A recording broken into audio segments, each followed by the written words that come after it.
एक जगह यूज हो। जैसे इसको मोटिवेशन डिमोटिवेशन में मैं ये कहना चाहूंगा कि जैसे जब हम लोग अपने टाइम में स्टडी करते थे ना, तो शॉर्ट ट्रिक्स कम होते थे, पास होने के लिए कम स्टडी करते थे। मतलब पूरा टॉपिक फिजिक्स के ऑलमोस्ट सारे, केमिस्ट्री के ऑलमोस्ट सारे, और मैथमेटिक्स के ऑलमोस्ट सारे टॉपिक के सारे क्वेश्चन जो भी मिलते थे रेफरेंस बुक्स में, सोल्व करना अपनी ड्यूटी यानी कर्तव्य समझते थे।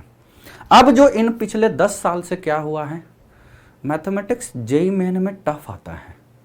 अच्छा सर, इससे अच्छा मैं केमिस्ट्री ज्यादा ध्यान दे दूं क्या? दे दूं, मार्क्स आ जाएंगे, पास हो जाओगे। उसके बाद मैं कल परसों में देख रहा था, ऑल ओवर वर्ल्ड में सबसे ज्यादा बेरोजगार, वो भी ग्रेजुएट, हमारे ही कंट्री में है। वैसे पॉपुलेशन भी ज्यादा है, लेकिन ग्रेजुएट हो के सबसे ज्यादा बेरोजगार हमारे ही कंट्री में है। उसका रीजन ये है कि लोग अब आसान आसान चीजों को स्टडी करके पास हो रहे हैं। तो आपने आसान होके पास तो हो गए, अब जब आपको कंपनी ने रखा या कंपनी ने सोचा रखने को, तो वहां पर तो उन्होंने वही मुश्किल डेटा पूछ दिया और आप इससे बच के पास भी हो गए थे। तो आपने सोचा सर मैं तो जेईई मेन क्वालिफाइड हूं, I am from NITs, although I can be from IITs. आप आसान क्वेश्चन से आईआईटीज भी जा सकते हो, समहाउ बैड रैंक, लेकिन आपने आसान आसान की प्रैक्टिस की और सामने वाले कंपनी ने बहुत कंपटीशन होने की वजह से टफ क्वेश्चन डाल दिए, अनएम्प्लॉयड हो गए।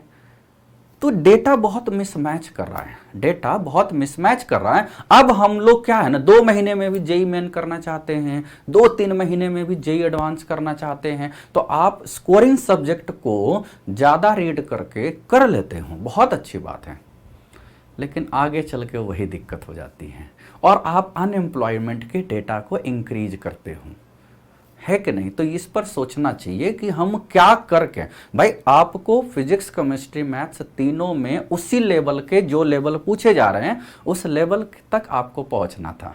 आपने ज्यादा ध्यान किसी लाइट सब्जेक्ट पर, किसी हल्के सब्जेक्ट पर दिया और प्रैक्टिस भी उसकी कर ली, क्योंकि आपका एक एम था। और इवन इन 15-20 साल में जो कोचिंग सिस्टम राइज किया है, उनका भी एक ही एम था, आपके पास होना, क्योंकि जिसको वो हाईलाइट करके न्यूज को बुला सके, आ जाओ आ जाओ आ जाओ, क्योंकि हम रिजल्ट दे रहे हैं, रैंक बताते ही नहीं है, या रैंक आ भी रही है।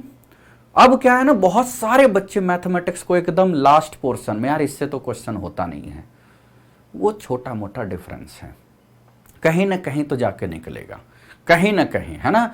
होता है ना, हर चीज कंजर्व है बच्चों, हर चीज, एनर्जी नहीं कंजर्व है, हर चीज कंजर्व है ना। आप ये मान के चलो, साइंस के स्टूडेंट हो ना, इसीलिए। चलो ज्यादा हो गया, अब आज यहां करते हैं, हम वो हैबिट डालें जो हर जगह यूज हो। यानी हमने यदि रो टू कॉलम मल्टीप्लाई की हैबिट डाली तो वो मैट्रिक्स में भी यूज होगा और डिटर्मिनेंट में तो दूसरा भी यूज हो सकता था। तो ज्यादा प्रिफरेबल ये दोनों हैं, ये मोर प्रिफरेबल, मोर प्रिफर्ड।